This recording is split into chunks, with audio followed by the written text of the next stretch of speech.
நினைப்பதெல்லாம் இப்படிப்பட்டவனை கர்த்தர் இப்படி மாத்திருக்காரு. இயேசு மாத்துகிறவர். சொல்லுங்க, இயேசு மாற்றுகிறவர். இன்றைக்கு முரடனா இருக்கலாம், சண்டகாரியா இருக்கலாம், எப்பேற்பட்ட பெயர் நமக்கு வைச்சிருக்கலாம். வேதம் சொல்கிறது, நலதம் என்று சொல்லப்படுகிற உத்தம தைலக்காரனாய் தைலக்காரியாய் கர்த்தர் உங்களை மாற்றுவார். உங்களை கொண்டு அநேகரை ஆசீர்வதிப்பார். உன் தைலம் அநேகருக்கு ஆசீர்வாதமாய் மாறும். உன் வாசனை அநேகர் மேல் வீசும்.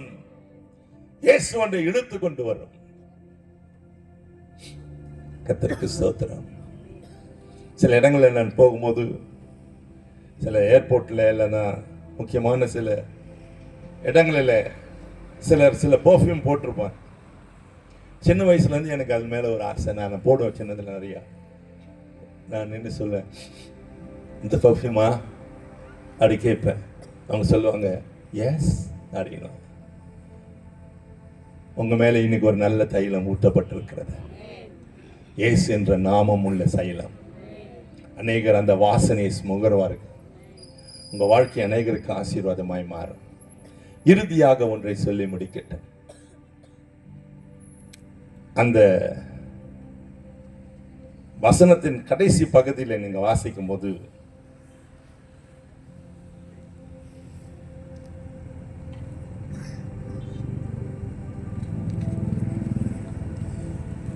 எட்டாவது வசனத்துல, இவள் தன்னால் இயன்றதை செய்தால் நான் அடக்கம் பண்ணப்படுவதற்கு எத்தனமாக என் சரீரத்தில்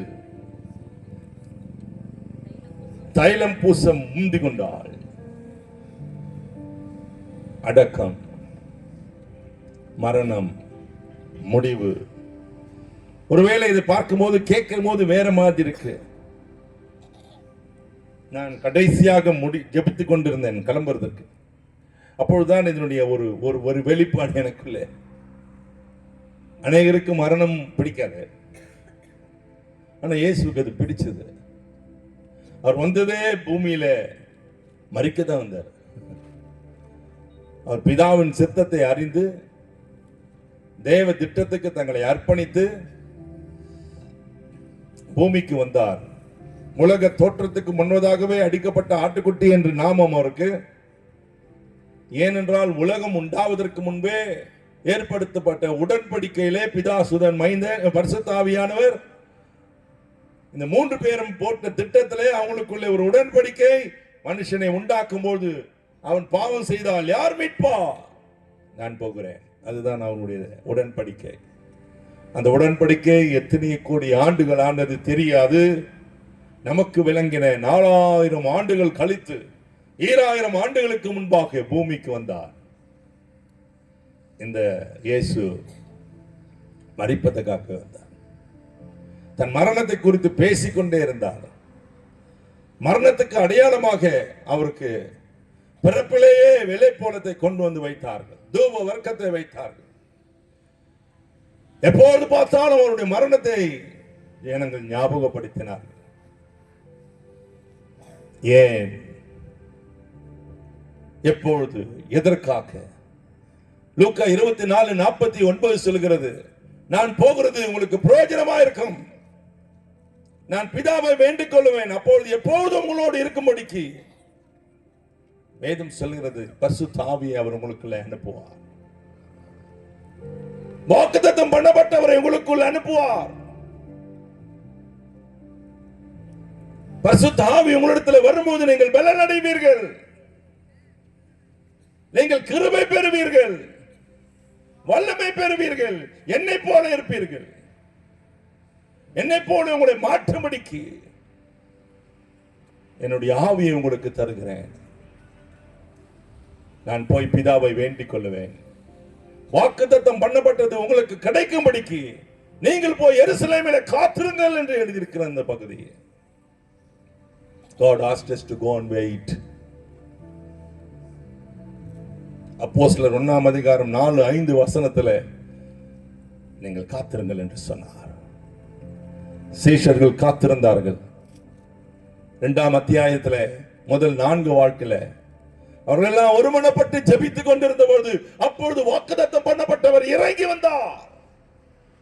அக்கினிமயமான நாவுகள், பிரிந்திருக்கிற நாவுகள் இறங்கியது. முடிவு என்ன? இயேசுவை போல 120 பேர் எழுந்து நின்றார்கள். பேதுரு முதல்வனாய் எழுந்து நின்றான். இயேசு செய்த அதே அற்புதம், அதே அதிசயம், இயேசு செய்த அதே அடையாளங்கள். அவன் நடந்து போகும்போது வியாதிகள் சுகமடைந்தது. அவன் நிழல் பட்டு 120 பேரும் பூமி அசைத்தார்கள். ஆரம்பத்தில் இதற்கு பல கோடி மக்கள் இயேசுவின் பிள்ளைகளாய் பூமியில வாழ்ந்து கொண்டிருக்கிறார். என்னை கேட்கிற அருமையான தேவ பிள்ளையே, நீங்கள் ரட்சிக்கப்பட்டிருக்கலாம், விடுவிக்கப்பட்டிருக்கலாம், இயேசுவின் பிள்ளைகளாய் இருக்கலாம், உங்கள் இதயத்தை இயேசுக்கு தந்திருக்கலாம். இயேசு உங்களை தன்னை போல மாற்ற விரும்புகிறார். அந்த வாசனை உங்கள் மேல் வீசும். மரண வாசனை அல்ல, உத்தம வாசனை, நலதம் என்று சொல்லப்படுகிற வாசனை, புகரிடமெல்லாம் சுக வாசனை, விடுதலை வாசனை, மரண வாசனை அல்ல, ஜீவ வாசனை, ரட்சிப்பின் வாசனை, அதிகாரம் என்னும் வாசனை, உயிர்த்தெழுதல் என்ற வாசனை உங்கள் மேல், உங்களுக்குள் கர்த்தர் இந்த பாக்கியத்தை கொடுக்க விரும்புகிறார். என்னை அப்படி மாற்றும். நான் ஒரு பாவி.